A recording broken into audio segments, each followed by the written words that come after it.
As far as the because we also talked about the Nike Kobe and LeBron puppets. Can Mhm. you tell us a little bit about that? So that was actually my first professional gig. So what happened was I had been building puppets of my own characters, and I did that for about 10 years. And then BJ saw them online and he brought me in and he said, "Hey, how did you learn?" And I was like, "I figured it out myself." And he said, "You're about 90% of the way there. Why don't you come in, rebuild one of your characters, and I'll show you how to fix the things that aren't working." Oh, okay, great. So I Gotcha. did that. And during that time, he got hired by Legacy to work on the second season of the Kobe and LeBron MV Puppet, I think it was MV Puppets commercials.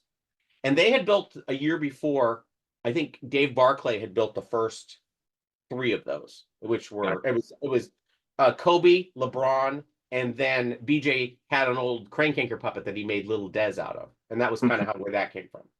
So they Gotcha. were Gotcha. very popular, and they said they're going to do a second season. So now we're going to make a new batch of all these, as well as add about 6 or 7 other characters to it. Like So like the referees and stuff like that.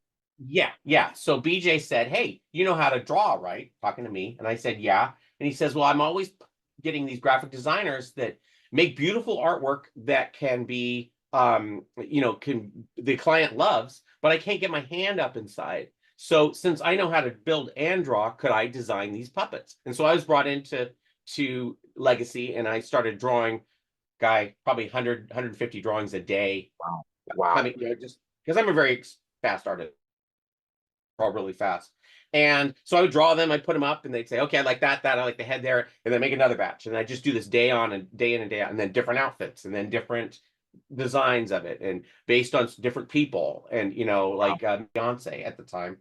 Mhm. And there's another character based on Earthquake, which I don't remember what he was kind of the generic. He was the exec. He was the police chief. He was the Santa Claus. They were all based on that one thing. And then I had a bunch Gotcha. of blanks that were based on other people. And that would be how I would do it. It would be like, oh, okay, this is in my mind this character, how to make a puppet out of it. And I also Gotcha. trying to keep it not Muppety.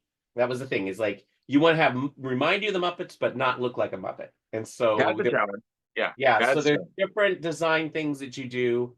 Um, with my own personal puppets, I do something different with the tongues, and the eyes are a little different. My eyes tend to be a lot bigger than most other people's, which I like that. So which is it stands out. You're like, I know yeah, when you see yeah, one of your yeah. characters. And so Crank had the black lines around it, which the Muppets didn't have. And then that Avenue Q ended up having that kind of as well. Gotcha. Um, Trying to think of some other things that the uvula in the Muppets is kind of their thing. They can sue if you Yeah. put Oh the yeah. uvula in. Yeah. That. Yeah. Yep. Yeah, Yep. I can. Yeah. yeah. That's that. Even when you say it, you can just like kind of picture it. Yeah. Yeah. Yeah, yeah. And so anyway, they brought me in. I designed all the background characters and then saw them rebuild all the first characters. They needed 3 duplicates of each one. Gotcha. And this is a little tip for all you builders out there. um, there's an order of operations that you do when you build these things. So you could use the same pattern and you could glue it in a certain order and it'll get a different head shape than if you glue it in a different order. So that was one of the things that Dave Barclay was talking about a lot, was that there was an order. You do it this piece, then this piece, then this piece, and then you put it all together. Otherwise, it makes a thinner head or a thicker head based on Or how you do it. something like off. It's like off. It's Yeah, tweaked. Yeah. so I mean that was something that I didn't realize, and I try to always build kind of in the same order from that point, just so I know 15 years down the line, if I had to rebuild this character, I'll do it in the same order, and You it'll could. yeah. Yeah. I get you. That's cool. And then with that, so do they give you guys like, or like, do they leave that up to you guys, or you guys just have a set pattern that you guys have So copied? so so that's another thing, is that the builders, sometimes the companies, I'm sure that like if you build something for Henson, they own the pattern. But if you're a freelancer or whatever, those patterns are yours unless they buy them from you. Got And so they were still part of, I think, Dave's original, and then BJ had the original for his, and so they came back and built 3 more. And they had the originals on the wall of Legacy. They were actually in the lobby in pose form with a basketball, and they had to pull them off the wall so that they could rebuild these. Sorry. You're good. You're good. And the reason why they had duplicates is so that they could do quick outfit changes, and also they would do this thing called the Texas switch, where the one would pop up and then it would pop down and then pop up over here. Boop, boop, boop. Yeah, Yep, yeah. yep, So yep. they did a lot of that. But anyway, so they had 3 of each of those characters, and then the background characters I think had 1. But once that was over, after the filming, they ended up in I think those ones on the wall went back on the wall. There might have been a set that went to some executives, who knows?